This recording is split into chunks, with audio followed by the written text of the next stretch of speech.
Doc, you can hear me? Yes, Mr. Muru. Yeah. Finally, I managed to get you. Thank you so much. Okay. So what should I do now? Okay. All right. So let me have a brief introduction. I think once they are done, we'll get a good live signal. They will straight away make it live on Facebook.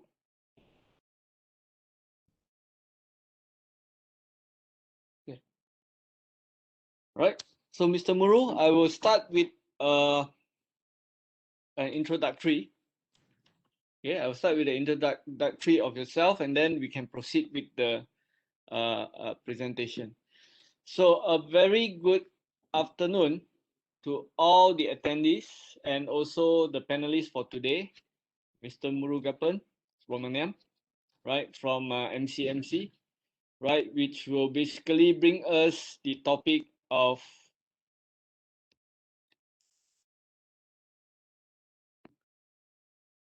Bridging Theory Practice, the talk series organized by the fourth talk series on the topic of DNA of a future ready talents, getting skills right. So before we invite Mr. Muru for his presentation, let me have a short introduction about who Mr. Muru actually is. Okay. Murugapan Subramaniam is currently the Senior Director, Human Capital Division in Malaysian Communication Multimedia Commission MCMC, or better known as Suruhanjaya Multimedia dan Komunikasi Malaysia. So Mr. Muru is an advocate of value translation, whereby a company's vision is the leader's dream, which need to be planned, prioritized, and executed based on evidence-based decision-making as avenue persists. So Mr. Muru have been working with plenty of multinational corporations from diverse sector as well as the public sector for a career span of 25 years until today. So became a researcher, thinker, teacher, and guide by choice, working towards polishing the leadership gem in himself, a lifelong learner who has spent over 21 years following developments in human resource management, evidence-based management, big data, analytics, leadership, digital disruption, to name a few. So Mr. Muru is also an author of a few articles that have been published in industry journal and presented some successful human resource intervention in technical meetings and symposium. Right? His pro bono work with children, youth, and NGOs, specifically focusing on young talent development and embracing a thinking mindset. So, as an educator, Mr. Muru has accumulated the hours of experience in a variety of settings, from open and in-house training delivery to lecture for Open University eMBA programs. Mr. Muru is a certified professional member of World at Work, US Society for Total Rewards, British Psychological Society, and also Talent Economists, United States. Muru himself possesses an MBA specializing in accounting and finance, complemented by certification in global remuneration, occupational testing, process improvement, strategic planning, competencies assessment development, coaching and mentoring, talent economics, leadership development, and succession strategies. Also, agile performance management and strategic HR transformation. So Mr. Muru is currently in a project making real difference to the future of leadership development, invoking thoughts on digital leadership through his PhD study well into the final lab. So with this, I completed a short introduction of Mr. Muru to the public, and I think, Mr. Muru, the floor is yours. Thank you very much for accepting our invitation to bring us the topic and discussion. Thank you, Dr. Francis. Thank you. It's an honor to be as a panelist today. I'm very excited in sharing whatever knowledge that I've gained over the past years in my career as well as my professional life. I accepted this invitation by Prof. Subra because I would like to share to the undergraduates as well as participants of this avenue today. And I will straight away move into my slides. I prepared about 10 slides. I will run through the 10 slides quite seamlessly.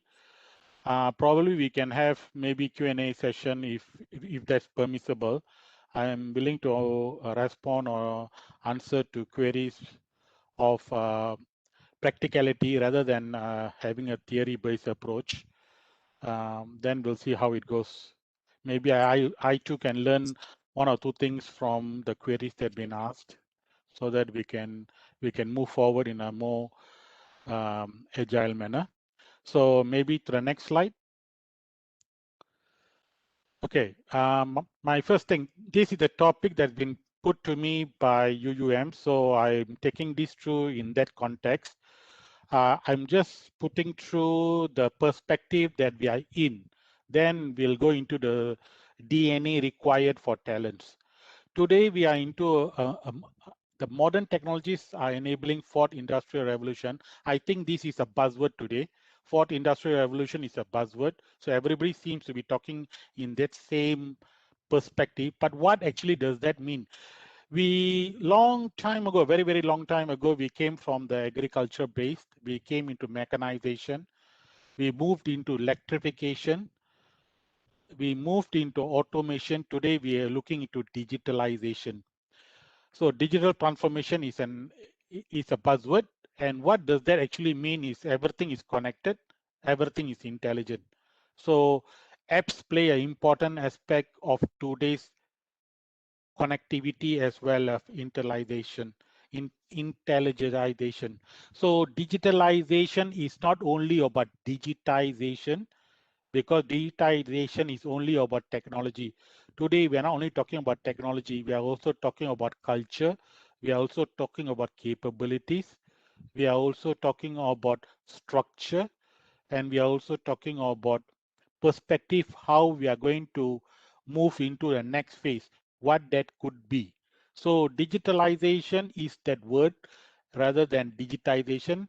Today, a lot of companies make mistakes of talking about technology alone. It doesn't work on technology alone. It forms more than that. So if we move into the next slide, digitalization is at the core of disruption. So it's disrupting a lot of things. You know, today, if you look at Grab, you all have seen a lot of messages going on Grab. Grab is actually a Malaysian company, started up in Malaysia, but today they are going to be listed in NASDAQ, and they have gone to Singapore to become a Singapore-based startup unicorn rather than a Malaysian-based startup. That's where probably the problem is. We are talking about digitization, but we never talked about digitalization where leadership comes into perspective, where culture comes into perspective, where risk-taking comes into perspective. Maybe at that point of time, they couldn't get the funding in Malaysia, so they went to Singapore to get the funding. So Grab has disrupted many industries, the food industry, the travel industry, the room and board accommodation industry.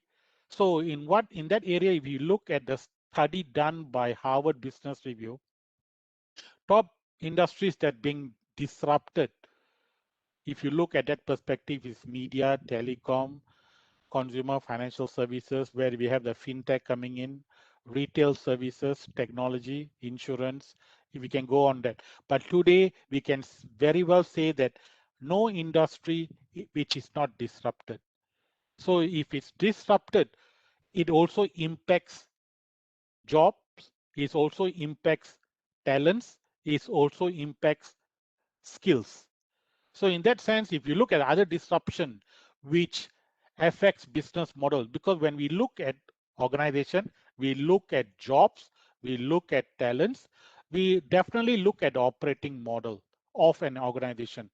Only then we get into the jobs we get into the talents needed and how we are going to run the jobs in getting the outcome. So if you look at that, today the impact is already felt, If you look at the rising geopolitical volatility, mobile internet and cloud technology is here to stay, processing power, big data. Big data is an essential element of all jobs. It's no longer a specific job, but all jobs. Sharing economy, crowdsourcing, entry of millennials. The millennials have already come in. Millennials have different way of looking at things, looking at jobs rather than we are talking about baby boomers or even Gen X. We are talking about rapid urbanization, changing nature of work, flexible work is coming in. Even the COVID-19 has put a perspective in how we do work around here.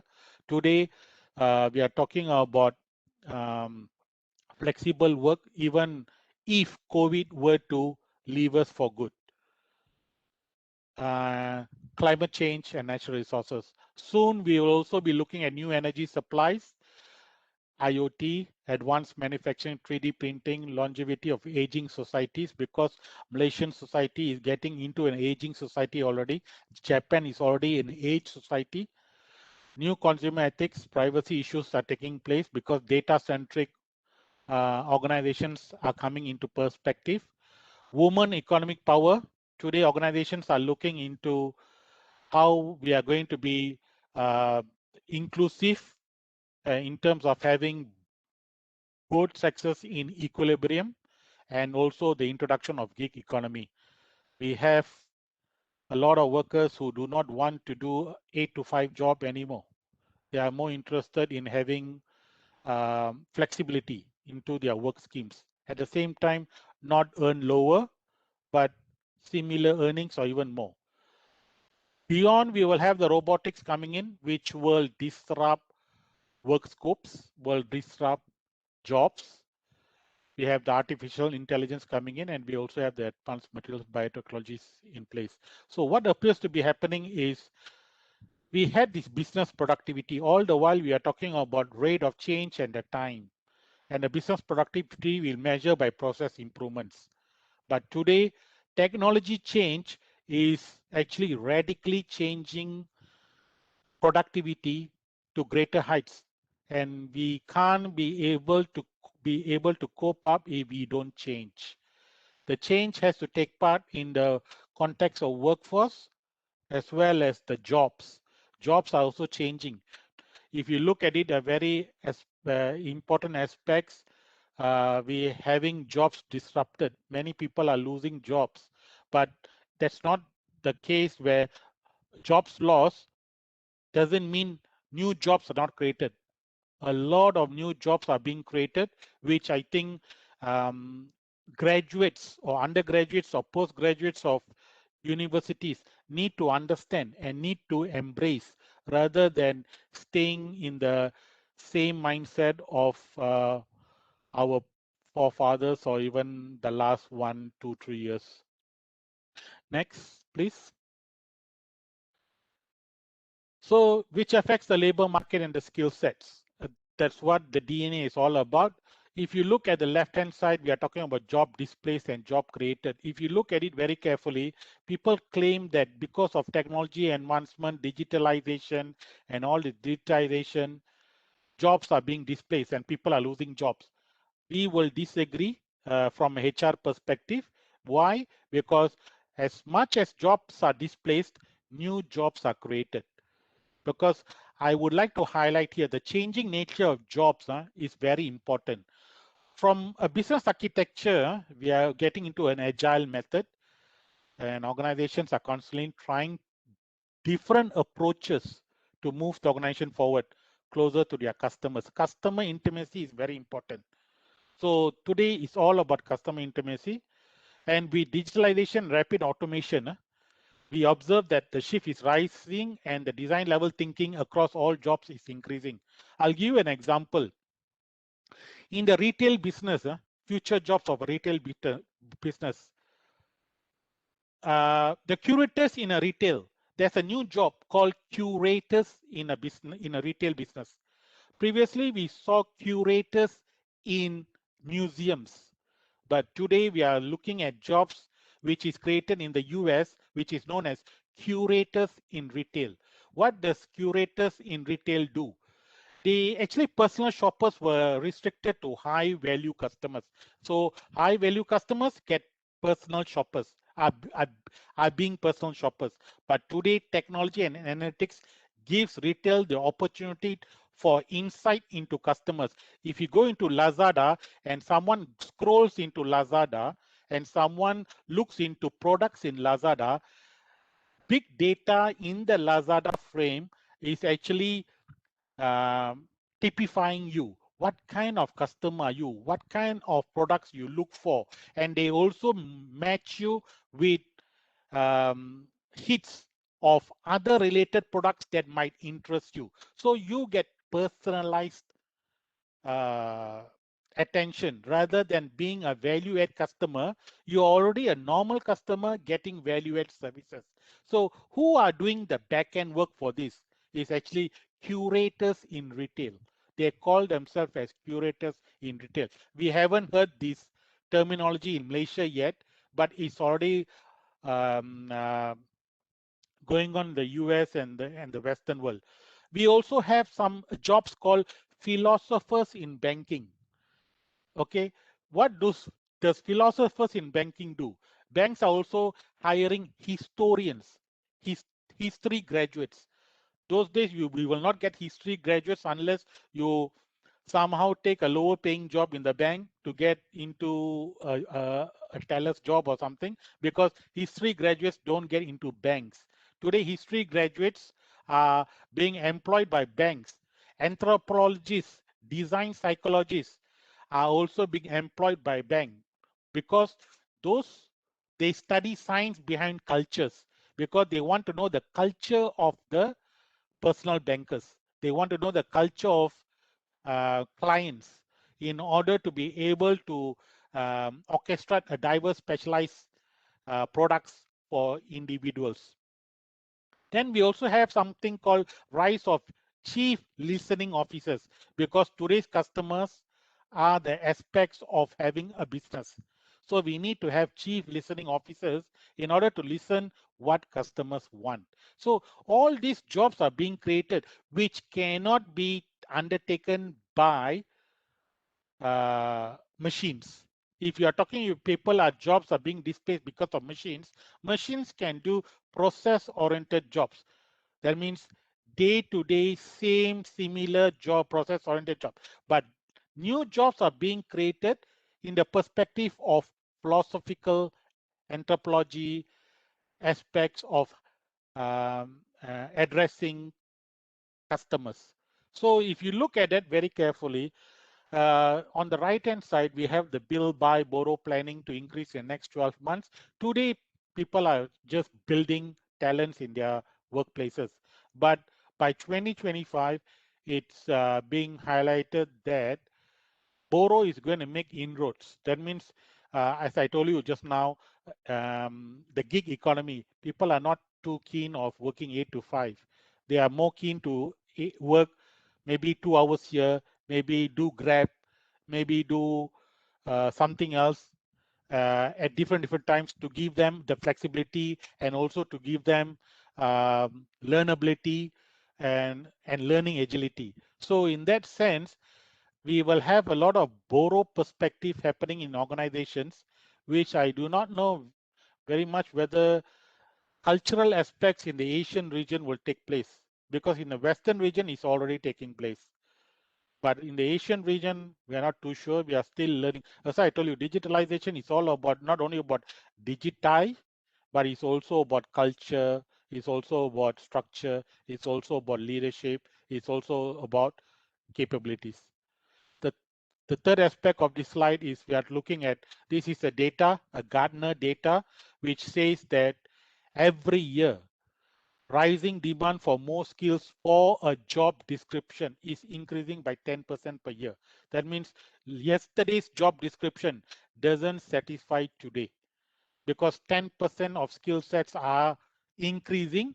At the same time, the skill sets are being displaced. That means yesterday we wanted something, today we don't need it anymore. 33% of the skills that were present in average job posting in 2017 is not needed in 2021 anymore. So if we are having that perspective in the workplace, that means universities also must be doing the PPP, public-private partnership, in order to be able to address what the industry wants.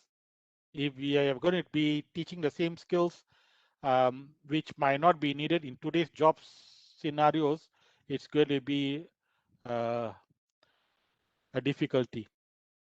So that's the aspect of this slide. Can we go to the next slide, please? So how organizations are starting to look like. Let me tell you some things. If you look at the left-hand side of the slide from Mercer, one of the top HR consultancy firms in the world, have highlighted 93% will make organization design changes seamless. What changes is support functions. If you look from a HR perspective, if let's say from a HR perspective, I'm just giving an example. Payroll today doesn't exist in an organization anymore. Payroll department or payroll, those days, payroll department was one of the most major aspired departments, but today is no longer valid because it's already an outsourced perspective. So it's already going to be automated. A lot of things is actually process oriented, is being automated. We are also looking at flattening the organization structure. No more hierarchical, no more senior manager, senior officer, uh, non-exec. We don't really look into hierarchies because we are flattening up the organization. It's all based on skill sets, and it's all based on how structures are crystallized in order to have a project management approach. That means one talent can work in multiple projects for multiple hits, not necessarily working for one hit and doing one silo departmental work. So roles and departments are being eliminated. Authority has been decentralized. You don't have one boss, you have multiple supervisors guiding you. We are not managing you. Managing word is no longer being relevant. I can tell you that, because coming from a perspective of job evaluation, one of the top job evaluator consultancy firms in the world is Hay. Today, Hay is already being sold to Korn Ferry. So the job evaluation perspective is also being diluted. The value of jobs is shifting to the value of talent. So if a talent has multiple backgrounds, it's an essential element today. If you look at my perspective, probably when Dr. Francis introduced me, I come from a perspective of accounting and finance. But today I lead human capital division. I look into leadership development.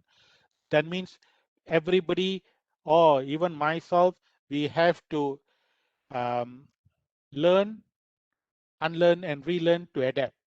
I can use my finance and my accounting background very well for data centricity in HR. So digitalization is HR also is an important element. So we are talking about digitalization not only in HR, in every aspect of the job. So data plays a very important aspect of every job. It's not a specialization on its own, looking out from the perspective. Another one is creating project-based units. Project management is an essential skill as well. That means I told you all data centricity is an essential skill. Project management is also an essential skill for all kinds of jobs, not only for specific job. Those days it was created as a specific, probably project managers is a specific job. Today, project management is entrailed in all jobs. So it's a skill to have rather than enlisted as a job. Then you have the centralizing and increasing regional control, etc., etc. So next slide, please. So now I'm getting into a Malaysian environment. How does the Malaysian environment look? Just now I all were talking about the global environment. I was talking to you all about how it's looking like globally. But from a Malaysian environment point of view, if you look at it very carefully, this is conservative numbers from Department of Statistics, DOSM. If you look at it conservative, I mean conservative means that means it could be different in reality. It could be even higher in reality. This is a conservative figure. Unemployment rate, if you look at it, it's gone up to 4.8%. That means uh, jobs are hard to come by. If jobs are hard to come by, doesn't mean there are no jobs. The jobs are available, very much strongly available for skill base. That means we are talking about experience. People of attained experience, we want people to come in. But for fresh graduates, the, the situation is not so great for fresh graduates. So you got to upskill yourself while being a fresh graduate. And what you need to upskill, I will talk to you all in the later slide. But if you look at it very carefully here, graduate versus vacancy. If you look at the data that's provided by DOSM, total graduates in 2019 is the blue color. We are churning out a lot of graduates, but the vacancies available to harness these graduates is not great as per se. That's why we need to upskill ourselves. But if you look at just now I told you all about jobs are being displaced because of digitalization or digital transformation. But if you look at it very carefully, as I told you just now, services is all about um, soft human nature, addressing customers' needs. Services are always matching um, the graduate vacancies that we have. So in that sense, services, if you look what are the services aspect of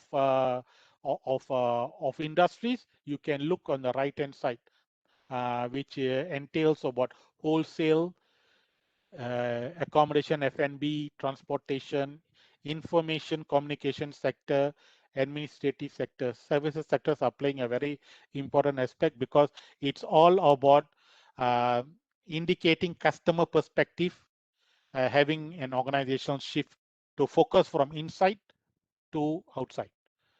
So in that sense, if you look on the left-hand side of the right slides, only 30% in the skill category. What does this mean? If you look below, tertiary, 33%, 5.05, but people getting into the similar jobs of skillness is only 4.56. It's about 30%. That means we have a negative 3%. People who are unable to get into the skill sets they are being trained. So they have to take up a different type of a job, getting into the work space. So there's a mismatch, but this mismatch is still very bare minimum, still manageable, but we shouldn't get into huge numbers in the future. Next. So in the industry, what career culture changes are taking place?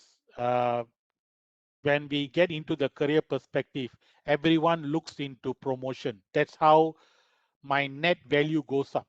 Employees focus on the next promotion. That means ladder. Today, organizations are moving away from the ladder approach. That means it's not about how long I've been in the organization, and from that, I need to be moving upward and having hierarchy. That's not happening. That's not going to happen in the future. If you get into organization, if you get into high-end MNCs, that's not happening. What's happening in organizations of high values are growth-based career culture. Growth-based career culture, it doesn't go by your age. It only goes by business needs. It goes by your skill needs. And you should be open to move laterally in order to increase your skill as well. When your skill increases, your value increases. When your value increases, your compensation and benefits also increases according to that. So com and ben doesn't necessarily go by ladders. It goes by your competencies or your skill levels. So you can be, so if you know, in consultancy world, senior consultants, principal consultants is the same name, same um, uh, hierarchical needs, but based on your skill needs, based on your skill competency level, your value is higher or lower. So jobs are moving in a very sporadic, team-based, project-based way rather than ladder way. So if you look on the right-hand side, career partnerships are moving from the current approach to the new approach. The current approach is employee-owned careers. That means employee decide, and employee say, I'm long enough. Design career positions, career around positions. Manager, sorry, officer, senior officer, manager, senior manager.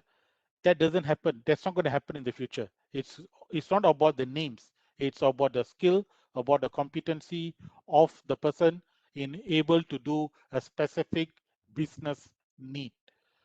So the design career is based upon skills and experiences. Motivation level, motivation of employees is with title progression before. Moving forward, is all about employability. People lose job because you might not have the skill sets that organizations want. But if you have the skill sets that organizations need, you're not going to lose a job.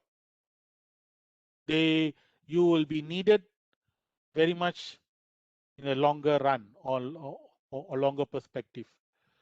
Pull employees to new positions, but moving forward is about push internal opportunities to employees. And we set expectations for talent sharing among managers.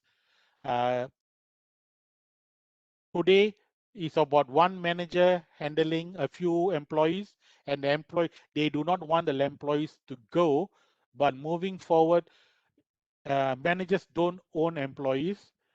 Employees work for managers based on what is needed for a project based on the skill sets. So they can work on multiple projects, report to multiple managers, at the same time use their skill set in order to embrace the jobs. Next, please. So you will be asking what kind of talents so we need, what kind of talents HR look for moving forward. If you look on the left hand side, it's all about, it's an iceberg model. If you understand very well that Titanic, the movie Titanic sank in the Atlantic Ocean, which I think it's Atlantic Ocean. Why? Not because the iceberg they saw above the water. It's because the iceberg they did not anticipate below the water. Because why? Below the water is where the iceberg is bigger in size, actually triple in size what you see above water. So in this case, human being above water is about, you can look at the skill set, you can evaluate the skill set, you can evaluate the knowledge. I come from Bachelor of Business Administration from UUM. That's knowledge. Paper will tell you have that knowledge. Skills, you will be tried out in an organization, and that's where you get your skills, first year, second year, third year. Then that skills also can be evaluated from competency level approaches. But what we cannot evaluate is the attitude part. Aptitude and attitude is 50-50. The traits and motives are very essential compared to any individual. So in that sense, if you look on the right hand side, these are the 4 aspects that we look out for. Master your specialty, that means your functional mastery. What are you getting into? If you get into finance and accounting, you need all your accounting perspective, your accounting skills. This is what we call functional mastery skills. But I've added on the right hand side plus data centricity, project management, communication. This one is not based upon what job you get into. It's all about every job that you get into. Data centricity, project management, communication. It's required for all types of job. So if you don't have that today, it's good that you get into some certification programs for data centrics, for project management, for communication. Project management, you have PMP, you have Prince2. It's good to get certified in that aspect. It's also very important to get certified for data centricity. There's a lot of program online which you can get it from LinkedIn. You can get it from um, some certification online programs as well as CATs and all these things, which is important to be able to have it right now while coming out from your university degrees, because it's an essential element of all jobs. Functional mastery, probably when you get into the job, you can add that. But these three prior to that will give you enhanced uh, compatibility for your job when you go for your interviews. The next one is sharpening your business acumen. Whatever you do, you can be an accounting and finance graduate or whatever. You need to know the business that you're getting into. If you work for Lazada, you must know your retail business. Not knowing Lazada's business, but you knowing accounting and finance is not good enough.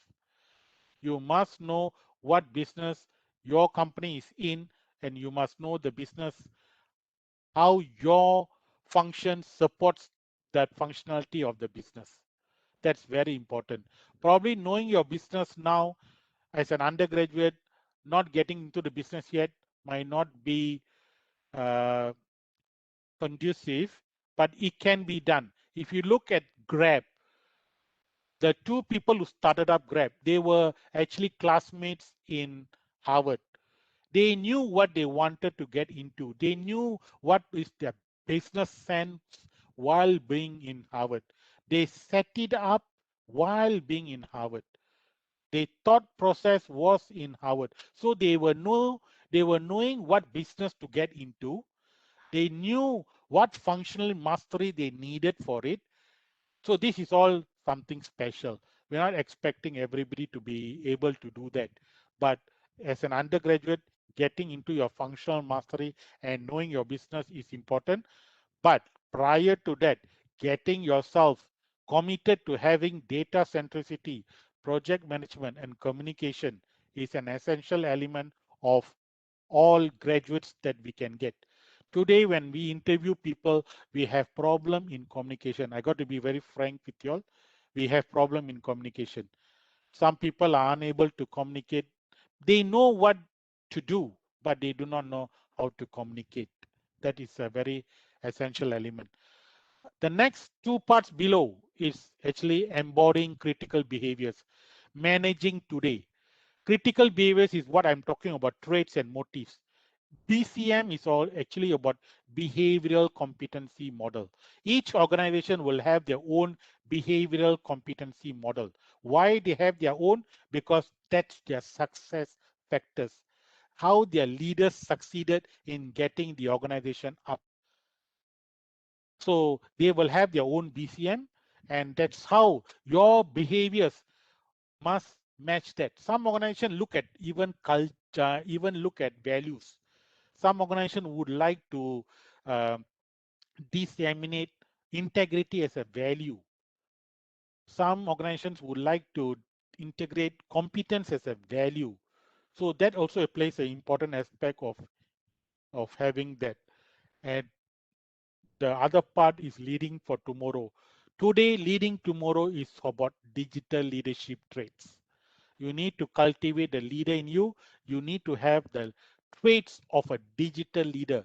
And traits of a digital leader is very much different from having traits of a leader today. Today's leader probably is based upon traits theory or contingency leadership theories, which is all about heroism, what Gandhi did those days. But today is not about that kind of leadership. It's all about different traits which embodies digital leadership, because millennials have a different perspective compared to Gen X and baby boomers. So that's very important aspect. So these four perspective plays an important role a person doing well in his career. Next, please. So, um, so what does the digital leadership traits look like, and how does manage today looks like?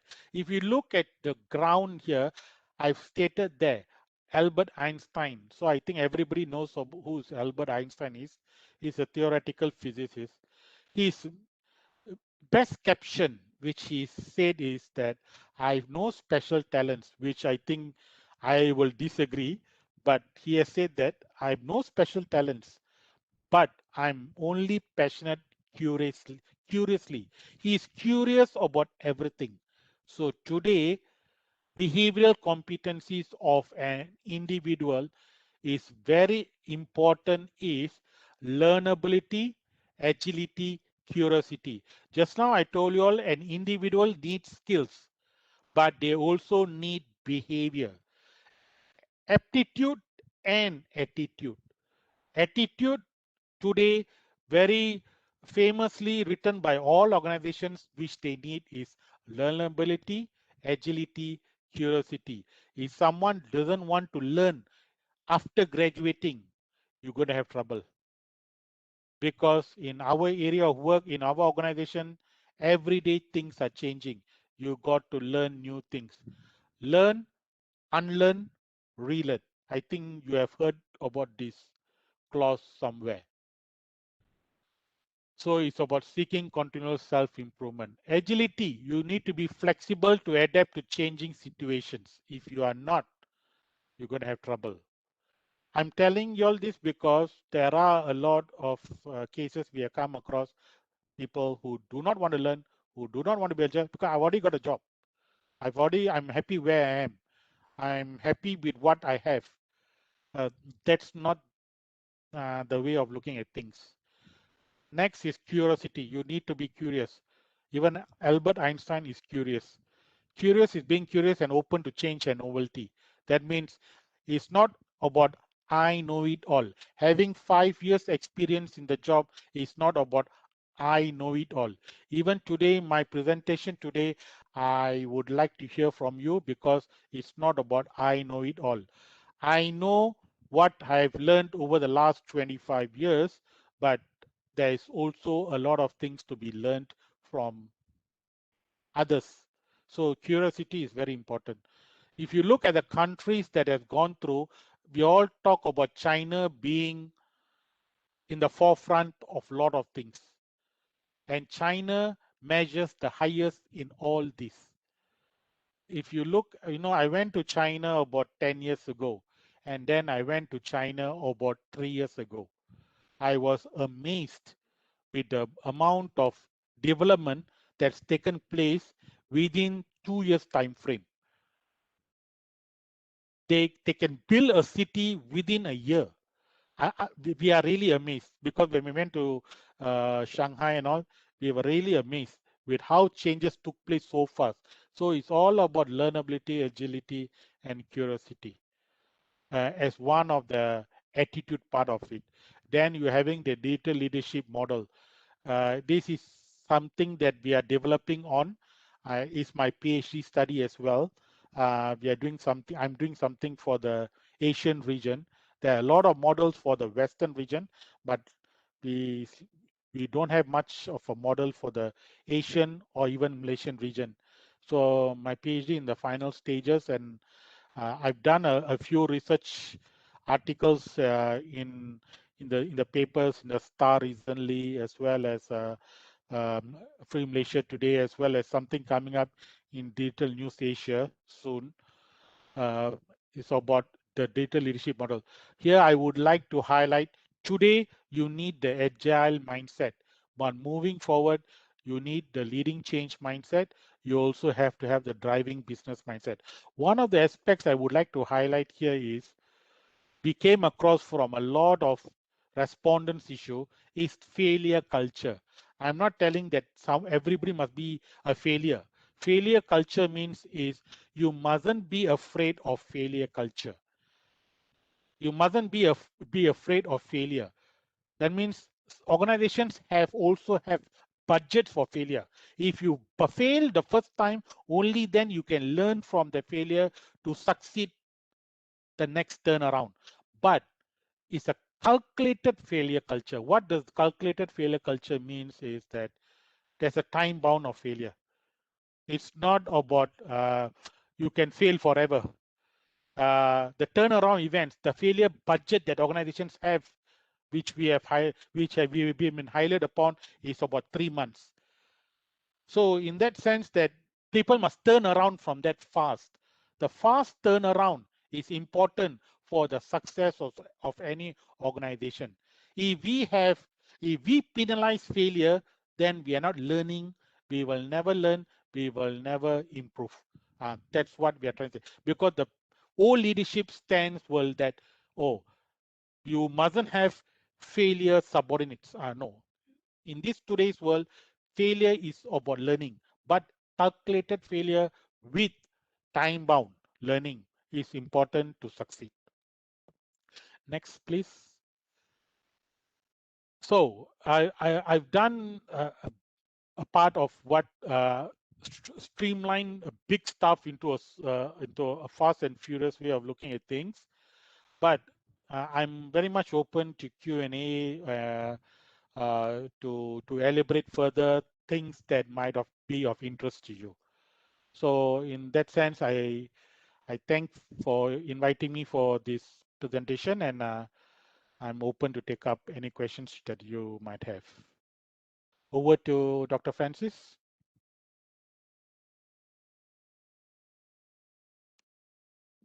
Okay, thank you, Mr. Muru. Quite an interesting presentation.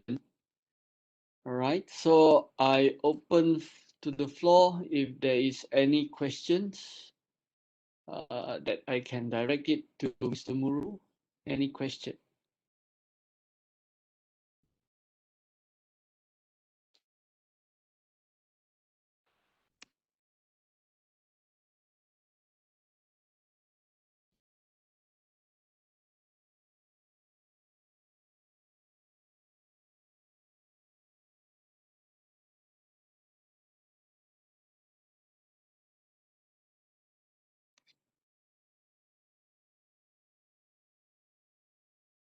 All right. Okay.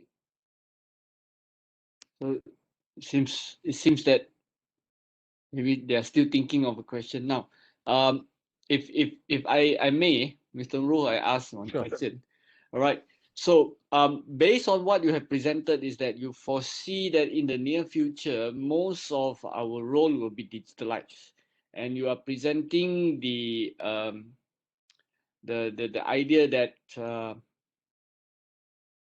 computers or technologies will facilitate us in doing our work, and therefore many of our role will be overtaken, and instead of focusing what we call it as specialization, we need to make sure that we become a diverse and well-versed employee. All right, but from an educated point of view basically let's share some experience that perhaps all these things are still not in the mentality of the students. For example, yesterday I was talking to one of the potential STPM students applying for a degree program. So he basically asked me, Doctor, many students have been applying for degrees such as Bachelor of Business Admin or Accounting. Can you explain to me a little bit more about technology management? So something came into my mind, and I was hesitating to advise her perhaps to consider business administration as a second choice. I would rather ask her to say, you at this present moment, I think you should try to apply technology management. So what is your thoughts about that? Because personally, I think that it has been a norm that people will start that every time they completed their secondary school, the first thing they look be accounting, um, business management, and they always regards studies like IT, multimedia, or even technology management as second priority. So what is your thoughts about this? Okay. I'm very I'm a advocate. Technology technology alone is not about digitalization. Everybody get into the mindset that it has to be computer, because digitalization means it's about technology. Digitalization means it's about computer. Digitalization means it's about IT. No, no, no. What I'm trying to say is digitalization is more than technology. It's all about how work is done. I'll give you an example. Let's say someone wants to do Bachelor of Accountancy. Bachelor of Accountancy will not die. Definitely because of technology, it won't die. There's no such thing that there's no longer we don't need accountants. We need accountants. But I'll give an example. Today, let's say an accounting, my accountant come and ask me, Mr. Muru, you are traveling to such and such place, and I'm applying for my claims, right? And I'm putting papers after papers after papers to make my claim. And they said, what makes you think that you went to UUM? How am I going to make sure of that? Then I need to get Dr. Francis' signature that I was in UUM, right? And then the paper will go to 10 different people to authenticate that I really went to UUM and my claim is legitimate. Because why they say that? Because auditors, they only know how to audit what's on paper. Right? So all this, but I was in the US for quite some time. You know, this I'm talking about 5 years ago. You know what I did? I went for external visit. That means I went for offsite work. I applied my claim using my phone. This I'm not talking about 5 years, maybe 3 years down line. Applying my phone, and my phone GPS confirms the place that I went to. That is tied back to the claims. And the claim is done, signed off online by my supervisor, and goes to the finance department to authenticate online to DigiCert and all these things, digital signature.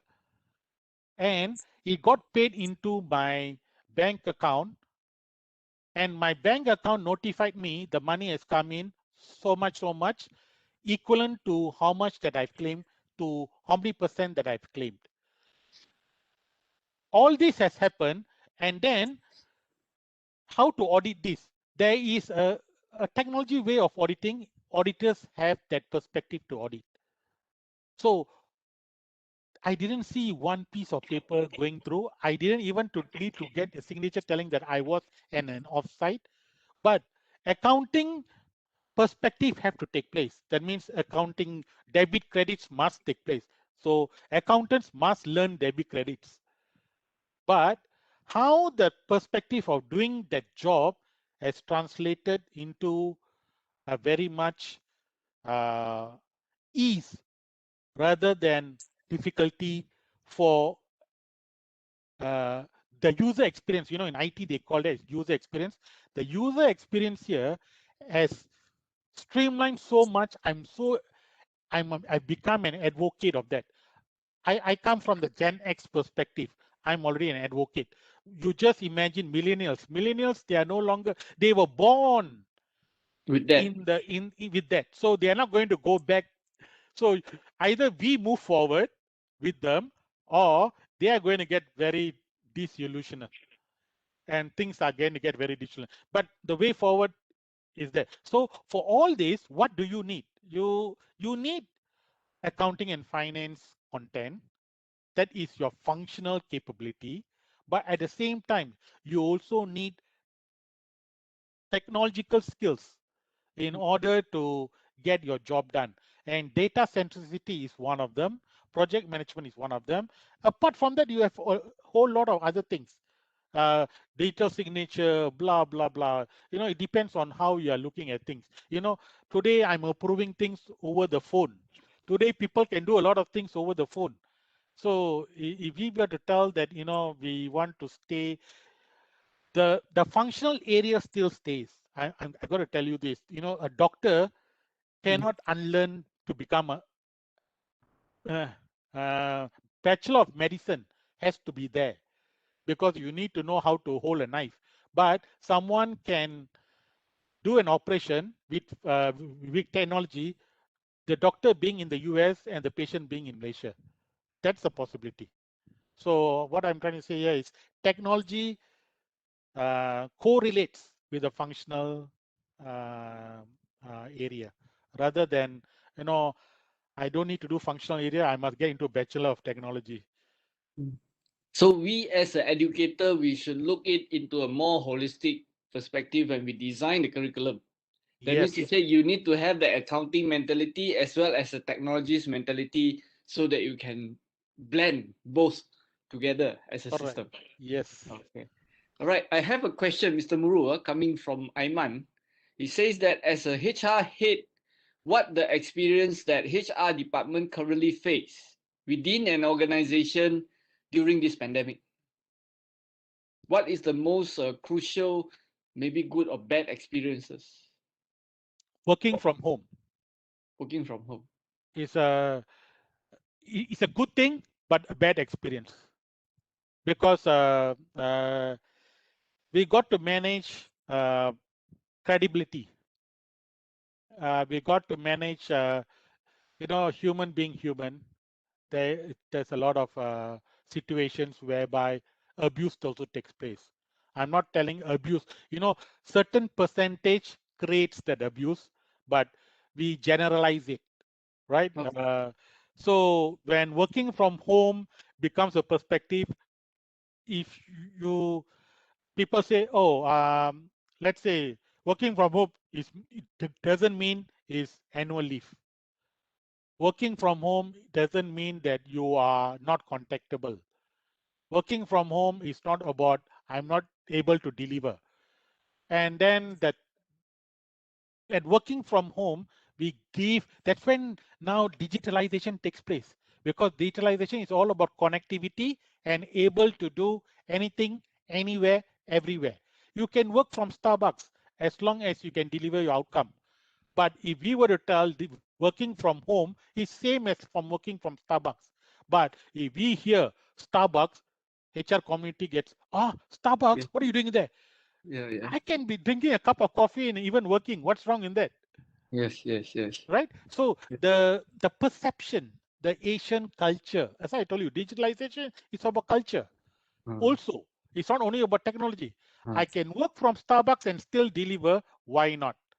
If I can work from home and still deliver, why not from Starbucks? So people will tend to lie. No, I'm not in Starbucks, I'm at home. But in fact, they are in Starbucks. So what's wrong in that? But there are some people also, work from home is good, is balik kampung.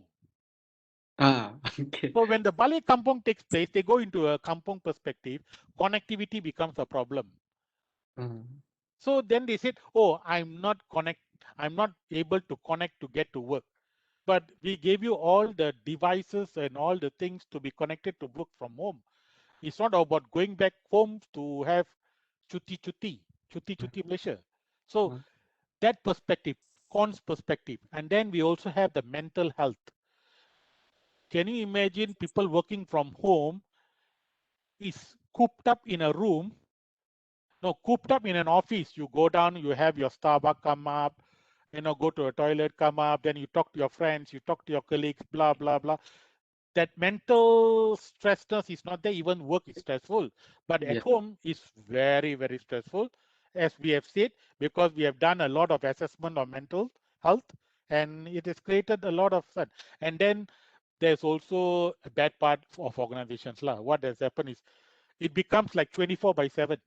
Yes. People have to work 24/7. They'll call you anytime, anywhere. It's like, okay, you're working from home, what? But people don't realize after 7 o'clock, people knock off in the office. But at home, it's probably goes till 9, 10, even sometimes 12 o'clock. Yeah. So that the current situation, but yeah, the current situation has also given us the push towards looking into digital transformation into a faster. It has actually catalyzed it, it's already gone into a rush mode. So everybody are looking into, even I'm come from MCMC, everybody are screaming at us connectivity, national connectivity. So because how to work from home? My house is not connected, my kampong is not connected. So that has put pressure on us. We're not telling it's not a good pressure. It's a good pressure, but it's also a pressure. So in that sense, yeah. So from a HR perspective, we got to manage human. We also got to manage expectation of organization. We also have to manage expectation of um, the the digital uh, the digital arena. That means today's world. So we got a lot of angles to look at. But from HR perspective, those days HR perspective is all about compassionate human interaction. Today, HR is not only about that. HR is beyond that. So we got to manage and be able to deliver expectation from all fronts. Okay, all right. But the like what you have said just now, culture is the main problem. Huh? Yes, yes. When we try to change, especially the youngsters, like you said, the millennials, those born after 2000, they want flexibility. Yes. But those who are still in charge, they are looking for, no, I want to see you 8 to 5, even though you are working from home. I want to make sure that you detect your GPS that it is actually your house location and it is not somewhere else like McDonald's or Starbucks, right? Yes. So do you yeah. think that we will improve from there, Mr. Muru? What do you think? Do you think that our society, the mindset will change in the near future? Definitely will change. But it will take. It's always time bound. It depends on how uh, uh, education plays a very important part. Academic excellence plays a very important part because in terms of um,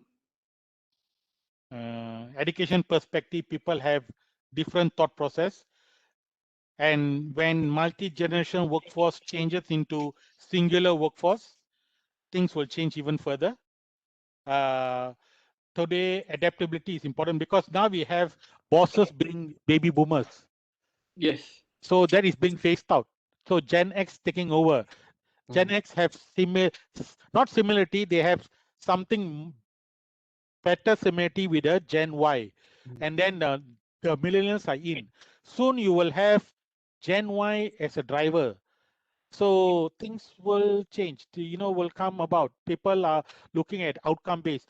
If you look at culture, maybe the Western culture has adapted to it very well. Asian culture is, is Conventional. conventional power stance. The power stance in Asia region is more stronger than Yes. the Western region. So Yes. things have to, it will dilute. It will dilute. We anticipate it will dilute. But it is very interesting to see we have quite a high power distance, but at the same time we are collectivists. Yeah, correct. You're right. Okay. Right. So let's see if there is any more question coming in. Anyone? If not, I think just now I have to pass to the admin. They would like to have the QR code being shared. So let me have a check with them first. Yeah. Hold on, Mr. Muru. Sure.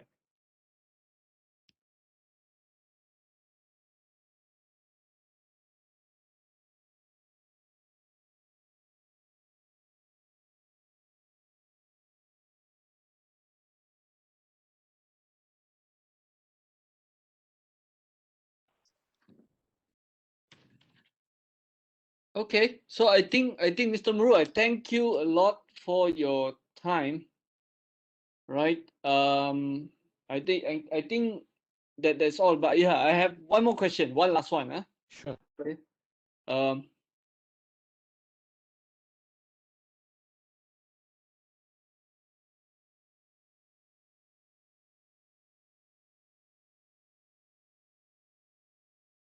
Okay. This is one question by Siva Tashan. He said, "Good afternoon to Sir Muru. As Sir mentioned previously, that it's better for a person who have the ability to do multiple tasks in a company compared to a person who is expertise in just one task. Could you share a little insight on what are the steps that a degree student should do in order to have the ability to get multiple tasks, the multitasking ability once they got hired? How Yeah. they should Okay. improve? Because I think many of them they will say, I did not get this, or I don't know how to understand this. Right. So Sure. if you can share, yeah. I'll give you an example. In an organization, there are two types of jobs. One is the specialization, general specialization. One is actually the in-depth specialization. You see, if you get into a job called, let's say an example, uh, uh, digital forensic. Digital forensic is not about talking with human beings, it's talking with machines. Uh, the talents they really lose concentration of how to talk to a person, because they are every day very specialized into talking to 1001 100111 100111. So they get very engrossed in it and they are so good at it. So when you want to grow in the ladder, sometimes it becomes unfortunate that you only can grow in that vertical line, and we do not want to lose you because we train you, we certify you in a lot of certification processes within digital forensic, digital security, and it's so difficult. People will pinch you and pay you even more. You don't have to talk to people, but they'll pay you a lot, right? So that type of job, sometimes you think, how am I going to do multitasking when I only know that specifications? That's one. Another one is if you get into an organization, a lot of organizations now are looking into job rotation. If you get into government, government will do job rotation. Today you can become a HR manager, tomorrow you'll be a finance manager, because the SOP is so perfect that you only follow SOP. But the thing is, we are not talking about SOP here. We are talking about not only government jobs, we are also talking about private sector jobs. When the private sector job, they also job rotate you. But some people, they say, I do not want to do other things. I just want to do what I graduated for. That you should not have that mentality. You should take up, because when you want to become a CEO, first thing, you're an accounting graduate, they will transfer you probably to procurement to learn the business, how they acquire products and all. Second, they might send you to the core business, sales and marketing, to know how sales are done, because that's where the money generation is. The fourth part is they might send you to, let's say, an example of HR, how to manage people, because people is your greatest asset. So if you are transferred or your job rotated out, as I told you just now, career movement, not hierarchy movement. Career movement will give you the pinnacle of your job in the future, not today, in the future.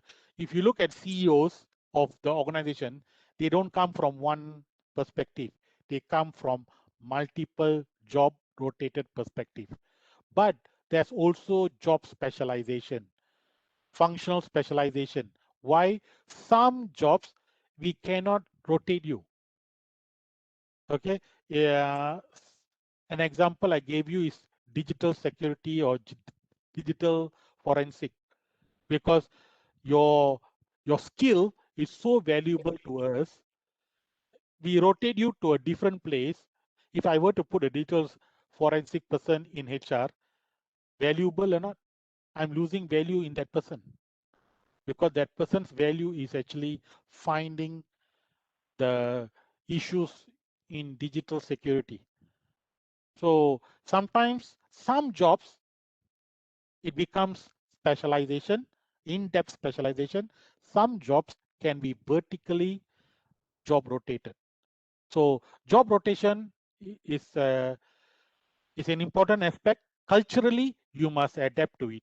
You must accept it. You mustn't tell that, oh, I do not know anything about procurement. Why should I do procurement?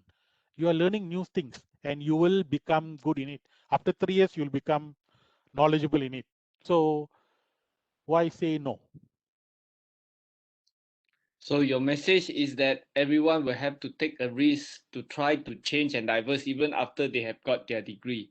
Continue That's to right. learn and expand. Okay, so thank you, Mr. Muru. I think that's all from me, and I have Dr. Subra here with me. Hi, Mr. Manu. Thank you. Thank you. Hi, Prof. Thank you so Thanks. much.